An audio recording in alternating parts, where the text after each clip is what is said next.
Un des commentaires que j'entends souvent lorsque je parle aux gens d'intelligence artificielle, c'est qu'ils ne savent pas quoi faire avec. Oui, ils comprennent qu'on peut l'utiliser pour écrire du texte, mais au-delà de ça, ils ne voient pas comment ça peut être utile dans leur vie, que ce soit leur vie professionnelle, leur vie personnelle ou au sein de leur entreprise. Et pourtant, c'est probablement la technologie la plus importante à laquelle on va faire face dans les moments, dans la période actuelle. On a eu l'Internet, on a eu le téléphone mobile et l'intelligence artificielle, selon moi, va dépasser ces deux-là et de loin. Et dans cette vidéo, ce que je veux, c'est vous donner une vue peut-être un petit peu plus large de ce que l'intelligence artificielle peut faire pour vous. Et surtout, si vous entendez beaucoup de messages autour de son utilisation et qu'on vous dit il faut l'utiliser, mais où commencer? Alors, c'est ce que je vais discuter dans cette vidéo. Et si ce genre de contenu vous intéresse, je vous intéresse à cliquer j'aime, like, subscribe pour vous abonner et savoir lorsque je ferai une nouvelle vidéo et vous serez averti automatiquement. Un des premiers domaines où on a beaucoup utilisé l'intelligence artificielle, c'est au niveau du marketing. Pourquoi? Parce que le marketing, c'est énormément d'écriture de contenu et que les outils d'intelligence artificielle écrivent mieux que 80 à 90% de la population. Donc, si on a du contenu à écrire et qu'on n'a pas le temps de l'écrire et qu'on n'a peut-être pas les compétences ou on n'a peut-être pas le personnel pour le faire, bien, les outils d'intelligence artificielle sont clairement approprié. On peut le faire. On peut le faire parce que ça va écrire du contenu qui est bon, qui est peut-être pas excellent, mais pour beaucoup de gens, ça fait l'affaire. Mais de n'utiliser l'intelligence artificielle que pour écrire des contenus pour les sites web ou du contenu pour les médias sociaux, c'est pas suffisant et ça ne touche vraiment qu'une infime partie de ce que ces outils sont capables de faire. Et ce que je veux montrer, c'est qu'il y a d'autres domaines où on peut les utiliser et que peut-être qu'on n'y pense pas parce que on ne sait pas que ça peut faire ce genre de travail. Et dans cette vidéo, dans les quelques minutes qui suivent, je vais parler de 5 domaines et avec des applications qui peuvent être faites, un peu pour élargir la façon de voir l'IA, la façon de penser à l'utiliser.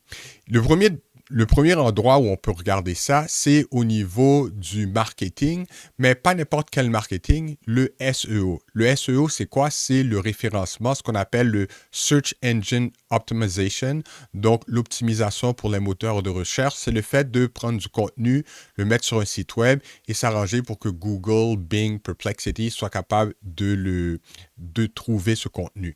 Mais où est-ce que l'IA peut être utilisée? Oui, on peut l'utiliser pour écrire le texte. Bon, c'est une façon de l'utiliser, mais on peut aussi demander d'analyser du contenu qu'on a déjà.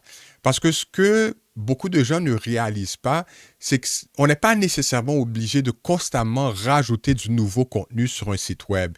En fait, il faut avoir un certain équilibre entre le nouveau contenu et l'ancien contenu et de regarder l'ancien contenu pour voir est-ce qu'il est encore propice de le garder? Est-ce qu'il faut l'enlever? Est-ce qu'il faut le moderniser, rajouter du contenu? Avec l'IA, certains outils d'IA, on peut analyser le contenu du site web. On peut même utiliser ChatGPT pour analyser le contenu d'une page web et demander à ChatGPT où est-ce qu'on peut l'améliorer en fonction de nos objectifs? Qu'est-ce qu'on veut faire avec cette page-là? Qu'est-ce qu'on veut faire comme contenu? Qu'est-ce qu'on veut que les gens fassent à la fin lorsqu'ils ont lu la page? Aussi, est-ce qu'au niveau de la structure et des éléments essentiels du SEO, est-ce que la page répond aux critères nécessaires? Donc ça, oui, c'est du marketing, mais c'est un cran plus bas dans le marketing, c'est qu'on parle vraiment spécifiquement du référencement et du contenu, comment l'ajuster pour lui donner un meilleur score au niveau de la recherche Internet.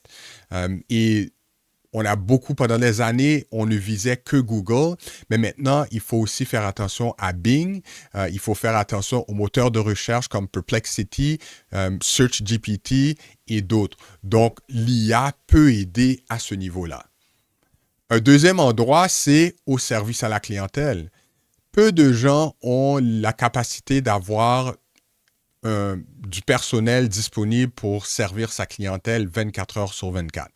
Oui, il y a des multinationales qui sont capables de le faire ou des très grandes entreprises, mais les petites et moyennes entreprises, c'est beaucoup plus difficile.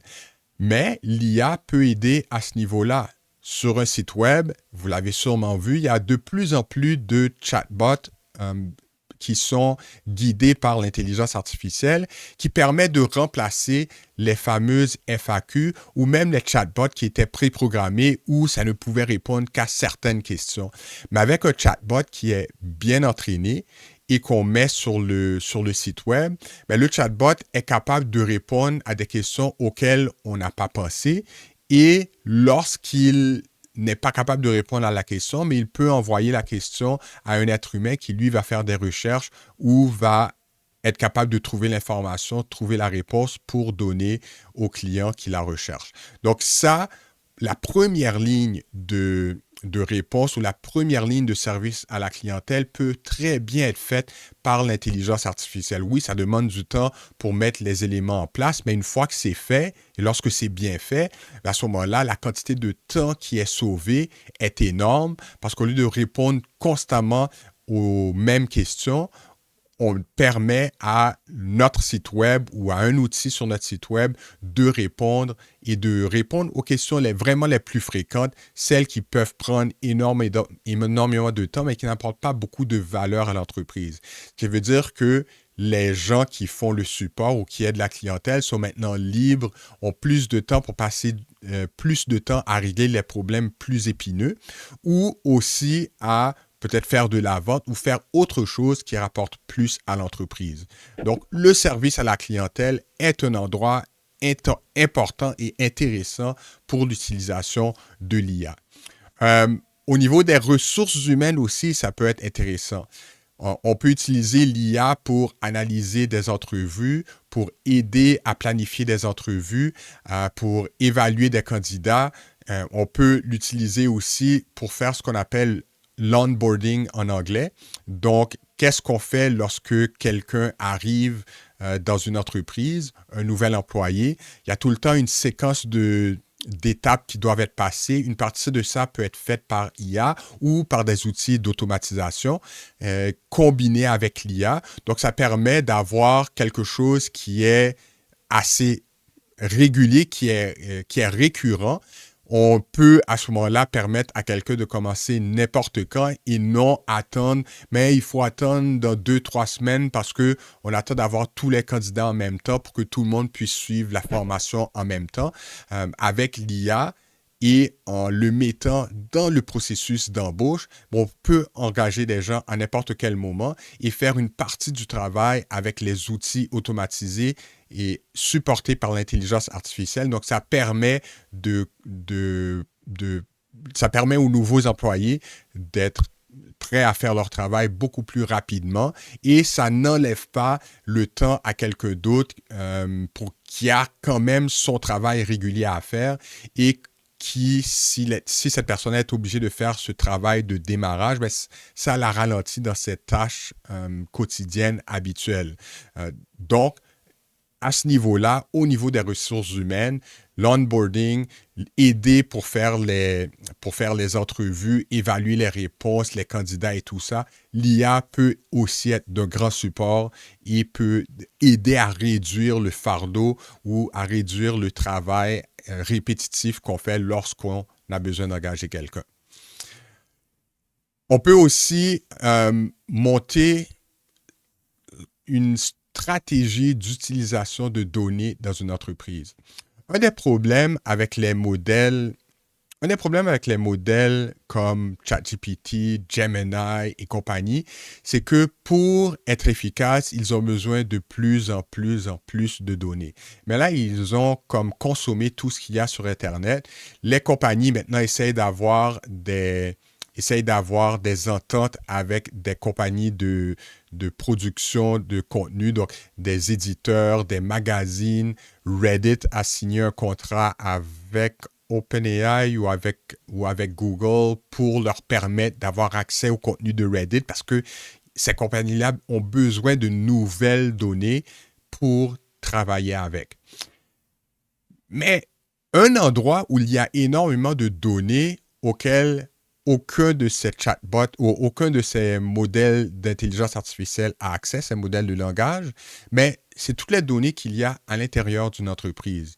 Donc, si l'entreprise a quelques années d'existence, il y a des tas de données dans les documents Word, dans les bases de données, les PDF, les Excel, un petit peu partout, il y a des données et souvent, on a énormément de difficultés à les retrouver parce qu'il y en a tellement. Alors, une façon d'utiliser l'IA, c'est de permettre à l'IA de retrouver toutes ces informations-là. Et lorsque quelqu'un a des questions, mais il pose la question à l'outil d'intelligence artificielle qui a toutes ces informations et ces outils-là vont être capables de répondre. Mais plus que ça, on peut aussi structurer ces données-là d'une telle façon à ce que ça puisse être utilisé à la rigueur, même faire des licences pour que les données soient accessibles par des entités externes. Et à ce moment-là, les données propriétaires d'une entreprise peuvent devenir une source de revenus. Comment, où, ben ça c'est quelque chose à faire, à discuter, à regarder pour voir comment ça peut être fait, mais une stratégie de données, soit pour aider à l'interne ou comme source de revenus, c'est quelque chose qui peut être envisagé et l'IA peut travailler, peut aider de ce côté-là. Et puis, finalement, on peut aussi utiliser l'IA pour faire énormément d'analyses. Ça peut être de l'analyse financière. Je parlais un petit peu plus tôt d'une analyse de contenu de site web pour essayer de trouver là où il y a des opportunités pour soit développer des nouvelles offres, générer plus d'argent, réduire des coûts. Donc, si on fait de l'analyse financière, ça peut être ça, de voir où est-ce que l'argent va, de voir où on peut réduire les coûts pour augmenter les profits à la fin de l'année. Donc, tout ça, ce sont des éléments où l'IA, comme ce sont des outils, les outils d'intelligence artificielle sont des outils qui sont bons à reconnaître des patterns et à être capables d'analyser, donner des suggestions ou de faire des prédictions à partir de ce qu'ils ont eu comme données. Mais pour faire d'une analyse, c'est extrêmement bon, mais c'est souvent pas là où on va regarder.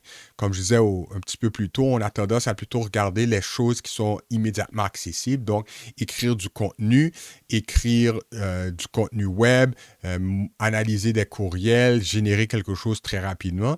Mais l'analyse, c'est peut-être un endroit où on peut aller chercher beaucoup plus que juste en écrivant ou en produisant du contenu. Donc ça, ce sont 5 domaines, donc le marketing, le service à la clientèle, les ressources humaines, les données d'entreprise et l'analyse. Ce sont des domaines où on peut utiliser l'IA, mais qu'on n'y pense pas nécessairement. Et une des choses que je veux faire en 2025, c'est aider plus d'entreprises, plus d'entrepreneurs à prendre l'avantage de l'IA, pas juste pour créer du contenu, mais pour vraiment faire un changement profond dans leur entreprise pour qu'ils soient capables de générer plus de revenus et avoir une meilleure vie. Donc, si c'est quelque chose qui vous intéresse, je vous invite à me contacter. Je vais mettre les informations quelque part dans la description. Mais sinon, j'espère que au moins ces idées-là vont vous faire penser à l'IA autrement et peut-être commencer à investiguer pour voir, mais qu'est-ce que je peux faire pour m'améliorer, améliorer mon entreprise, améliorer ma performance grâce à l'IA et à l'automatisation. Sur ce, j'espère que ça vous a plu et je vous dis à la prochaine. Dans un monde d'évolution, où la technologie prend son essor, l'IA s'impose comme une révolution, une force aux multiples ressorts.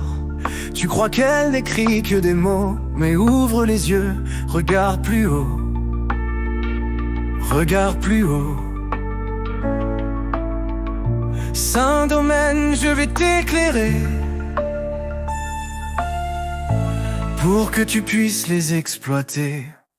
Dans le marketing, elle trace sa voie, SEO qui scintille sous les doigts.